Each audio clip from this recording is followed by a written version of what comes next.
بسم اللہ الرحمن الرحیم۔ السلام علیکم ورحمۃ اللہ وبرکاتہ۔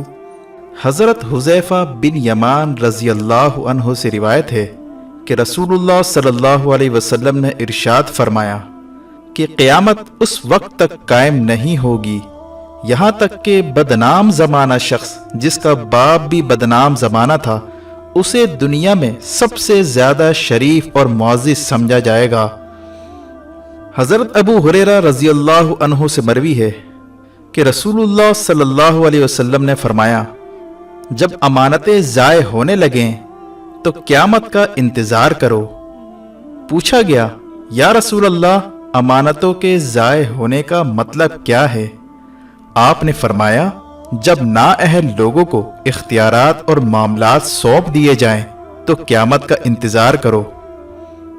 حضرت ابو ہریرہ رضی اللہ عنہ سے روایت ہے کہ رسول اللہ صلی اللہ علیہ وسلم نے فرمایا، ان قریب لوگوں پر ایسا زمانہ آئے گا جن میں دھوکہ ہی دھوکہ ہوگا۔ اس وقت جھوٹے کو سچا سمجھا جائے گا اور سچے کو جھوٹا، بددیانت کو امانت دار تصور کیا جائے گا اور امانت دار کو بددیانت، اور نااہل اور فاسق و فاجر لوگ قوم کی نمائندگی کریں گے۔ حضرت عبداللہ بن مسعود رضی اللہ تعالی عنہ سے روایت ہے کہ رسول اللہ صلی اللہ علیہ وسلم نے فرمایا، اس وقت تک قیامت نہیں آئے گی یہاں تک کہ ہر قبیلہ یعنی ہر قوم اور جماعت کے منافق لوگ اس کے لیڈر بن جائیں گے۔ حضرت جابر بن عبداللہ رضی اللہ عنہ سے روایت ہے کہ رسول اللہ صلی اللہ علیہ وسلم نے حضرت کعب بن عجرہ رضی اللہ عنہ سے فرمایا، اللہ تعالیٰ تجھے بے وقوفوں کی امارت یعنی حکومت سے بچائے۔ حضرت کعب بن عجرہ نے پوچھا، یہ بے وقوفوں کی امارت آخر ہے کیا؟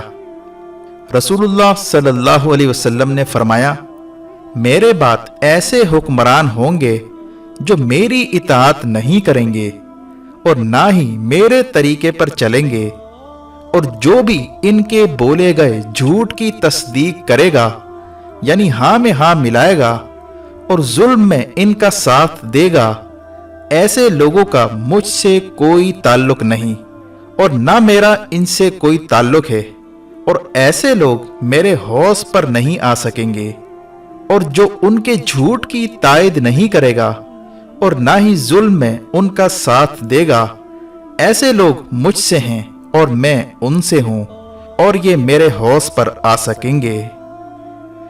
حضرت عابس بن ابس غفاری رضی اللہ عنہ سے روایت ہے کہ رسول اللہ صلی اللہ علیہ وسلم نے فرمایا، 6 چیزیں ظاہر ہونے سے پہلے اعمال میں جلدی کرو: بے وقوفوں کی امارت یعنی حکومت، پولیس اور فوج کا زیادہ ہونا، فیصلے بیچنا یعنی پیسے دے کر فیصلے کروانا، انسانی خون کو ہلکا سمجھ لینا، قطع تعلقی کا عام ہو جانا، اور ایسے لوگوں کو آگے کرنا جو گا گا کر قرآن سنائیں حالانکہ وہ علم میں کم ہوں گے۔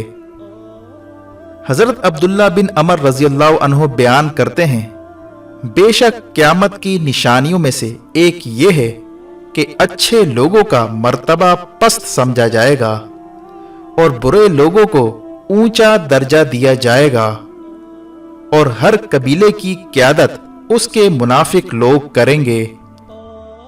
حضرت معاذ بن جبل رضی اللہ عنہ بیان کرتے ہیں کہ میں نے رسول اللہ صلی اللہ علیہ وسلم کو یہ فرماتے سنا، تحائف اسی وقت تک قبول کرو جب تک وہ تحائف رہیں، جب وہ دین کے تحت رشوت بن جائے تو اسے ہرگز قبول نہ کرو، مگر ایسا لگتا ہے کہ تم اسے چھوڑو گے نہیں، فقر اور ضرورت تمہیں مجبور کرے گی۔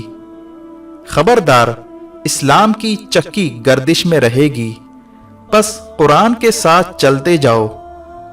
یاد رکھو، کتاب اللہ یعنی قرآن اور حکومت یہ دونوں جدا جدا ہو جائیں گے، لیکن تم نے کتاب اللہ کو ہرگز نہیں چھوڑنا۔ یاد رکھو، تم پر ایسے حکمراں آنے والے ہیں جو اپنے لیے ایسے فیصلے کروائیں گے جو دوسروں کے لیے نہیں ہوں گے۔ تم اگر ان کی نافرمانی کرو گے تو وہ تمہیں قتل کر دیں گے، اور اگر ان کی بات مان لو گے تو وہ تمہیں گمراہ کر دیں گے۔ صحابہ نے عرض کیا، یا رسول اللہ، ایسی صورت میں ہمیں کیا کرنا چاہیے؟ آپ نے فرمایا، وہی کرنا جو حضرت عیسیٰ علیہ السلام کے اصحاب نے کیا تھا۔ انہیں آروں سے چیرا گیا، سولی پر لٹکایا گیا، مگر وہ دین حق پر قائم رہے۔ اطاعت الہی میں جان دے دینا معصیت کی زندگی سے بہتر ہے۔ اللہ تعالیٰ سے دعا ہے کہ وہ ہم سب کو زمانہ آخر کے فتنوں سے محفوظ رکھے، آمین۔